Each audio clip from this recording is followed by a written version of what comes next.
ആത്മശക്തിയാൽ അഭിഷേകവും തന്ന് എന്നിൽ ആത്മസന്തോഷം താതൻ പകർന്നുവല്ലോ.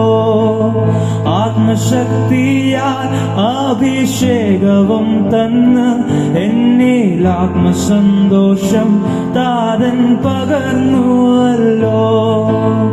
നാഥാ നീ എൻ പേർക്കായി ചെയ്തതെല്ലാം നന്ദിയോടെന്നും ഞാൻ ഓർത്തിടുന്നു. സുഭാഷിതം വേദപുസ്തകത്തിലെ 65-ാമത്തെ പുസ്തകമാണ് യൂദായുടെ ലേഖനം. യൂദ തന്നെക്കുറിച്ച് 1-ാം വാക്യത്തിൽ പരിചയപ്പെടുത്തുന്നു. യേശുക്രിസ്തുവിന്റെ ദാസനും യാക്കോബിന്റെ സഹോദരനുമായ യൂദ. ജഡപ്രകാരം കർത്താവിന്റെ അർത്ഥ സഹോദരനായിരുന്നു യൂദ.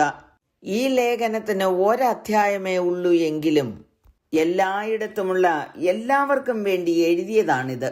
സഭകളിൽ പടർന്നു പിടിച്ചുകൊണ്ടിരുന്ന ദുരുപദേശങ്ങൾക്കെതിരെ വിശ്വാസികൾക്ക് മുന്നറിയിപ്പ് നൽകിക്കൊണ്ട് എന്തിനാണ് താൻ ഈ ലേഖനം എഴുതിയത് എന്ന് 3-ാം വാക്യത്തിൽ കാണുന്നു. വിശുദ്ധന്മാർക്ക് ഒരിക്കലായി ഫലമേൽപ്പിച്ചിരിക്കുന്ന വിശ്വാസത്തിന് വേണ്ടി പോരാടുക എന്നുള്ളതാണ് മുഖ്യ സന്ദേശം. യേശു കർത്താവിൽ വിശ്വസിച്ച് രക്ഷ പ്രാപിച്ചവർ അന്ത്യം വരെയും വിശ്വസ്തയോടെ നിലനിൽക്കണമെന്ന് ഈ ലേഖനത്തിലൂടെ നമ്മെ പ്രബോധിപ്പിക്കുന്നു. അതിനുവേണ്ടി നാം എന്ത് ചെയ്യണമെന്ന് 20-ഉം 21-ഉം വാക്യങ്ങളിൽ എഴുതിയിരിക്കുന്നു. നിങ്ങളോ പ്രിയമുള്ളവരെ, നിങ്ങളുടെ അതിവിശുദ്ധ വിശ്വാസത്തെ ആധാരമാക്കി നിങ്ങൾക്ക് തന്നെ ആത്മീയവർദ്ധന വരുത്തിയും പരിശുദ്ധാത്മാവിൽ പ്രാർത്ഥിച്ചും നിത്യജീവനായിട്ട് നമ്മുടെ കർത്താവായ യേശുക്രിസ്തുവിന്റെ കരുണയ്ക്കായി കാത്തിരുന്നും കൊണ്ട് ദൈവസ്നേഹത്തിൽ നിങ്ങളെ തന്നെ സൂക്ഷിച്ചുകൊള്ളുവീൻ. But you beloved, building yourselves upon your most holy faith, praying in the Holy Spirit, keep yourselves in the love of God, looking for the mercy of our Lord Jesus Christ to eternal life. ദൈവത്തിൽ വിശ്വസിച്ചതുകൊണ്ട് അവിടുത്തെ അത്ഭുതകരമായ രക്ഷ, നീതീകരണവും വിശുദ്ധീകരണവും അവയിലൂടെ ലഭിക്കുവാൻ പോകുന്ന ആത്യന്തികമായ മഹത്തീകരണം, നിത്യജീവനും പ്രാപിക്കുവാനുള്ള അതിവിശുദ്ധ വിശ്വാസം, ഇവ നമ്മിൽ നിന്ന് നഷ്ടപ്പെടുത്തുവാനുള്ള ശത്രുവിന്റെ പോരാട്ടം ഓരോ വിശ്വാസികളിലുമുണ്ട്. സ്വന്തം ആത്മീയ വളർച്ചയുടെ ഉത്തരവാദിത്തം ഏറ്റെടുക്കേണ്ടത് അവരവരെ തന്നെയാണെന്ന് ഈ വാക്യം നമ്മോട് വിളിച്ചറിയിക്കുന്നു. അതിവിശുദ്ധ വിശ്വാസം നമ്മുടെ ആത്മീയ ജീവിതത്തിന്റെ അടിത്തറയാണ്. യേശുക്രിസ്തുവിന്റെ മരണത്തിലൂടെയും പുനരുത്ഥാനത്തിലൂടെയും നിർവഹിക്കപ്പെട്ട രക്ഷാപ്രവർത്തനത്തിലുള്ള അടിയുറച്ച വിശ്വാസം. നമ്മുടെ വിശ്വാസത്തെ തകർത്തു കളയാൻ വരുന്ന പോരാട്ടങ്ങളെ നാം അതിജീവിക്കണം. നുഴഞ്ഞു കയറുന്ന ദുരുപദേശങ്ങളും വ്യാജ പഠിപ്പിക്കലുകളും നമ്മുടെ വിശ്വാസത്തെ തകർത്തു കളയുവാൻ ശ്രമിക്കും. അവയെ എങ്ങനെ അതിജീവിക്കാമെന്ന് പൗലോസ് കൊലോസ്യർ 2:6-7 വാക്യങ്ങളിൽ എഴുതിയിരിക്കുന്നത്: ആകയാൽ നിങ്ങൾ കർത്താവായ യേശുവിനെ കൈക്കൊണ്ടതുപോലെ അവന്റെ കൂട്ടായ്മയിൽ നടപ്പീൻ. അവനിൽ വേരൂന്നിയും ആത്മീയവർത്തന പ്രാപിച്ചും നിങ്ങൾക്ക് ഉപദേശിച്ച് തന്നതിന് ഒത്തവണ്ണം വിശ്വാസത്തിൽ ഉറച്ചും സ്തോത്രത്തിൽ കവിഞ്ഞും ഇരിപ്പിൻ. എബ്രായർ ലേഖനകർത്താവ് പറയുന്നത്, വിവിധവും അന്യവുമായ ഉപദേശങ്ങളാൽ ആരും നിങ്ങളെ വലിച്ചുകൊണ്ടു പോകരുത്.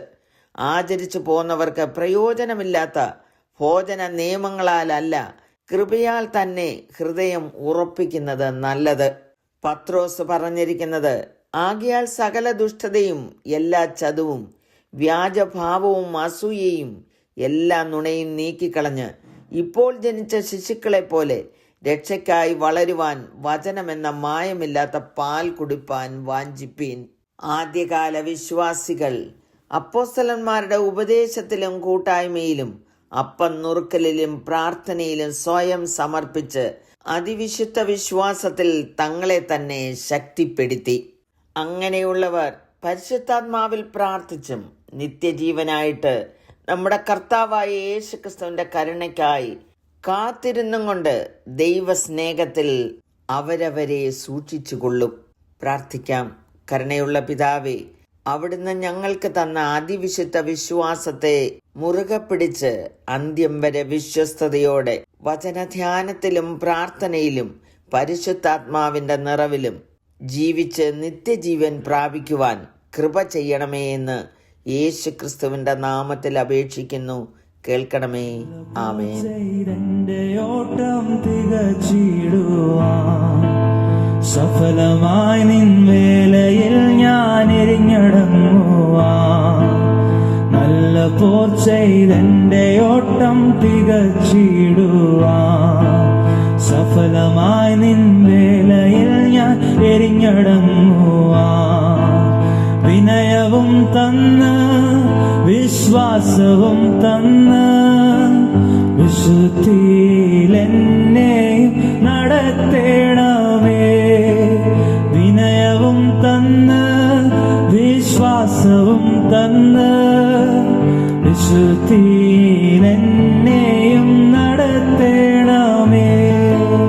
നാഥാ നീ എൻ പേർക്കായി ചെയ്തതെല്ലാം